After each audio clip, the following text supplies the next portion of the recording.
ভাই চুল কাটুম কতক্ষণ লাগবো? আরে ভাই সিরিয়াল আছে, এই 2 ঘন্টা লাগবো। আচ্ছা ভাই। The next day. ভাই চুল কাটুম কতক্ষণ লাগবো? এ ভাই আজকে একটু বেশি ভিড় আছে, এই 3 ঘন্টা লাগবো আজকে। আচ্ছা ভাই।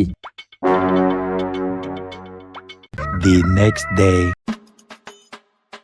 ভাই আজকে চুল কাটুম কতক্ষণ লাগবো? ভাই আজকে বেশি ভিড় নাই, এই যে একজন আছে, ওই যে একজন বইসা আছে, এই 2টা কাজ করতে ঘন্টাখানিক সময় লাগবো, আপনি বসেন। না ভাই আমি বসতাম না। ঠিক আছে আমি গেলাম। কি রে গেল গা? ওই বেটা, এই ছেলেটা ডেলি আয়া জি গায় যে ভাই কতক্ষণ লাগবো, কিন্তু কোনোদিন আয়া তো চুল কাটে না। তুই যা দেখ তো ছেলেটা চুল না কেটটা কই যায়। আচ্ছা ভাই। যা। A few moments later. ভাই দেখাইছি